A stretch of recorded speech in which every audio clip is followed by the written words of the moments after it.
Shalom, shalom, amados. Davi era um homem segundo o coração de Deus, mas nem por isso ele deixou de ter os problemas que nós todos temos. E quando nós vamos olhar a vida de Davi, nós podemos ver vários percalços. Teve momentos que Davi teve até que se fingir de doido para poder se livrar de situações que ele corria riscos de vida. E aí, quando nós olhamos para a palavra de Deus, nós podemos nos ancorar naquilo tudo que aqueles heróis que estão na galeria da fé viveram e sofreram. E nós continuamos aqui, seguindo as nossas jornadas.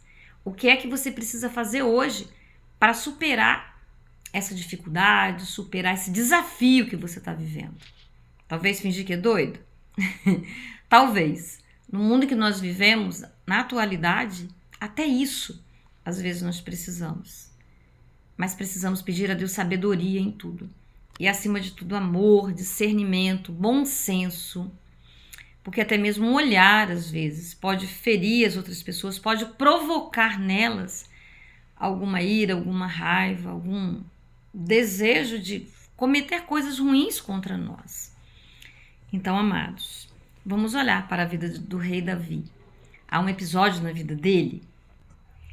1 Samuel, capítulo 24, nos diz assim, versículo 3. Depois você pode ler o capítulo todo.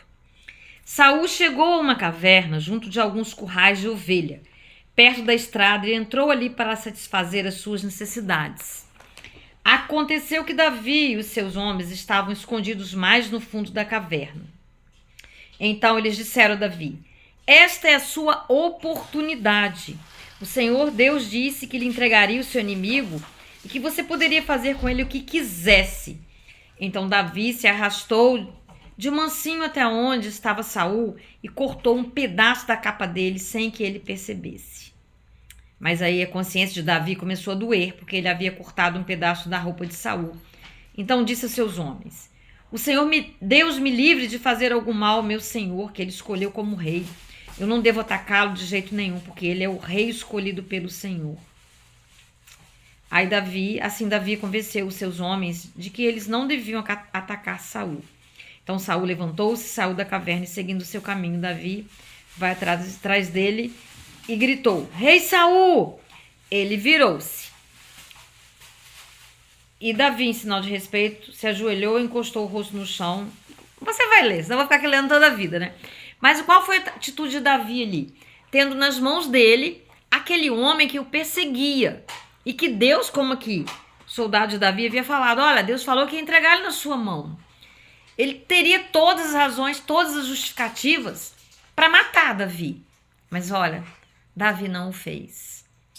Davi reconhecia, porque ele conhecia a palavra de Deus, que Saul era uma autoridade que Deus havia colocado. Então ele não faria. Agora, nos dias de hoje, quando nós vemos uma situação dessa, o que as pessoas fazem? Elas nem pensam, não é verdade? Quer dizer, se a pessoa não estiver ali amalgamada, grudada com Deus, estando sensível à fala do Espírito Santo, ela poderá perceber sim e recuar. Mas se não, vai fazer ao sabor das emoções, a oportunidade de vingança.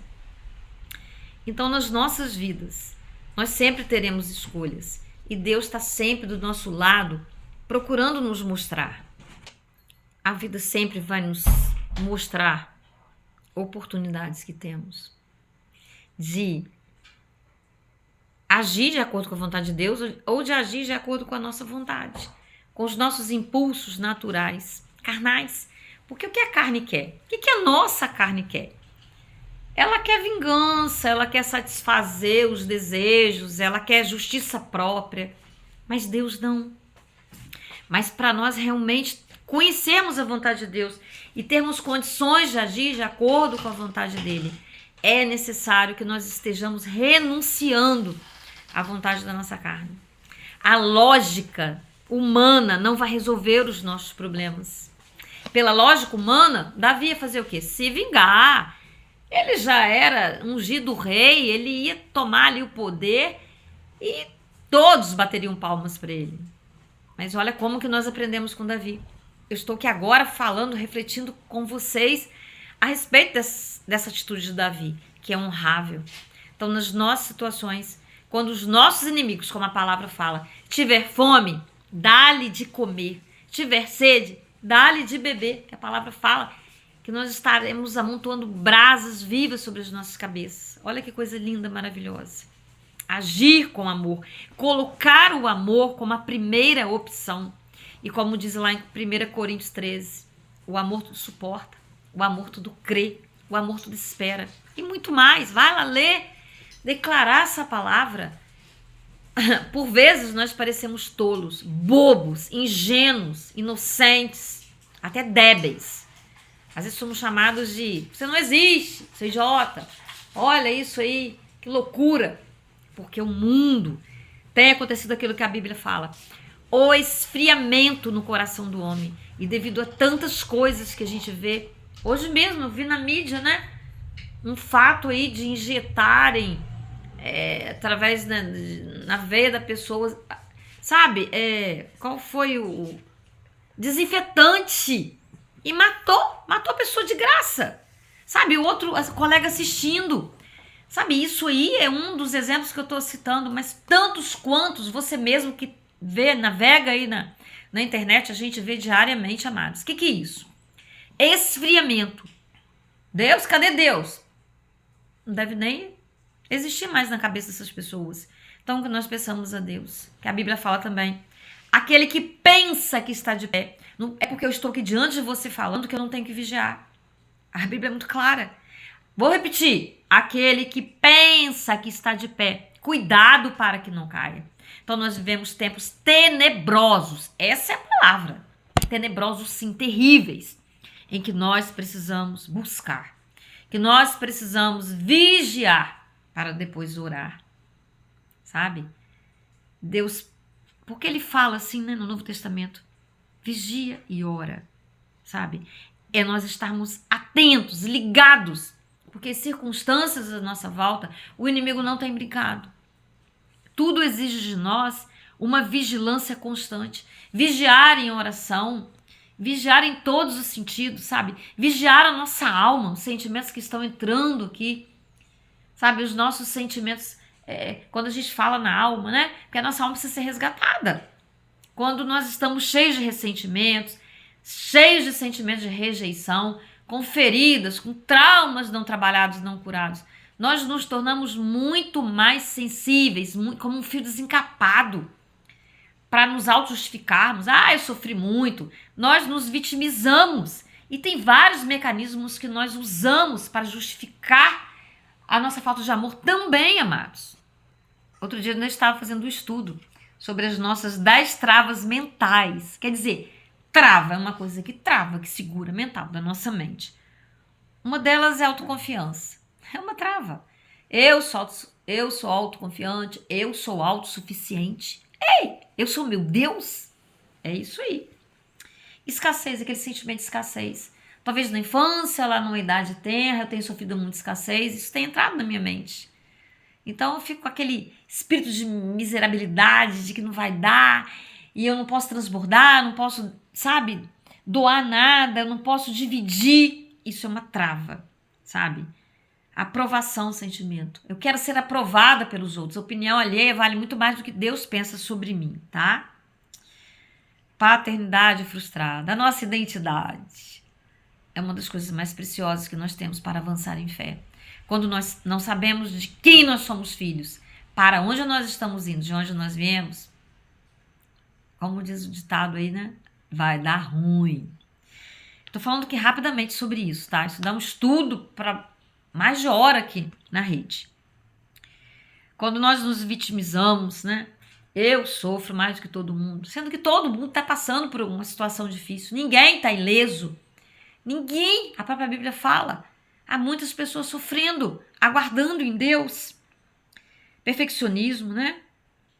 Nós não queremos, nós queremos. Mas o que se esconde atrás do perfeccionismo? Orgulho. Eu não quero, em tudo eu quero ser perfeito, eu não quero em nada ser diminuindo. Porque no fundo também é o sentimento de inferioridade. O meu valor está naquilo que eu faço, não naquilo que eu sou. E o que eu sou, o que nós somos? Filhos amados de Deus. separados, salvos, guardados, para vivermos eternamente com eles. Ou então aquela coisa, outra trava, nós somos servidores, nós somos medidos, como volto a falar, por aquilo que nós fazemos, são as nossas obras, é o ativismo, eu tenho que fazer para que eu possa ser valorizado. Né? E não é por aí. Procrastinação. E aí? Isso está muito na moda agora, né? Eu procrastino, eu deixo para depois, porque eu nem mesmo acredito no que eu estou fazendo.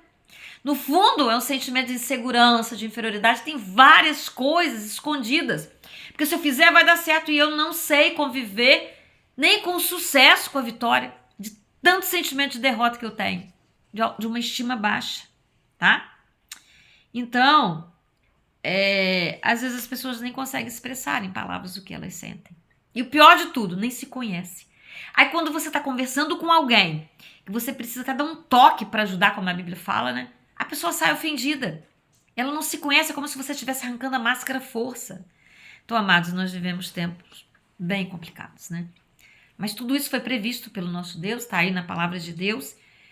E só Ele nos dá todas as saídas necessárias para avançarmos. Porque Ele nos ama. Ele não nos chamou à vida para ficarmos por aí perdidos, desorientados, dando cabeçada. Não. Ele tem um caminho. E lá no livro de Ageu ele fala, tem um caminho no meio da tempestade. Eu não falei agora há pouco que Davi deu um de doido para escapar da morte? E aí? Então, nós podemos ler a palavra de Deus, nos ampararmos, nos direcionarmos pela palavra de Deus. Sempre, sempre, sempre, sempre. Dependemos dela. Ela é o nosso manual de vida. Como um celular, como uma máquina de lavar, uma televisão, uma geladeira, eletrodomésticos ou outras coisas. Todos têm um manual. Nós também temos. E é o manual mais precioso que existe. É o manual que vai nos ensinar. Vai abrir os nossos olhos. Nós vamos ser libertos, salvos, curados, emocional, espiritual e fisicamente. Mente sã, um corpo sã. Mente levada, pensamento levado cativo ao senhorio de Deus. Renovação de mente, Romanos 12, 2. Isaías 26, 3. O Senhor manterá em perfeita paz aquele cujo propósito é firme. Sabe, amados? São muitas coisas boas que Deus tem para nós. Mas precisamos buscá-las. Precisamos nos mover no fluir do Espírito, na dependência dele, na paz dele, que transcende a compreensão humana. Antes de nós orarmos, mais um dia eu vou te pedir, compartilhe, curta, compartilhe com seus grupos, sabe? Deixa lá um amém, para que a palavra chegue além. Amém? Vamos orar? Papai, em nome de Jesus, muitas coisas aqui, Senhor, eu verbalizei, mas elas só terão efeito, só serão efetivas se o seu Santo Espírito ajudar essas pessoas, dar clareza a elas, ó Pai. Fixar, Deus, a mente de cada um. Ô Paizinho, essa é a oração que eu te faço, em nome de Jesus. Que haja salvação, que haja libertação, que haja renovo de vida, que haja alinhamento com a Tua palavra, que haja um caminhar constante contigo, ó Deus, porque isso é que nos garante, ó Deus. É isso que nos torna, dia após dia, conscientes da nossa identidade, filhos amados de um Deus lindo, perfeito, santo, real, para aquele que o busca. Um beijo no seu coração, em nome de Jesus. Amém.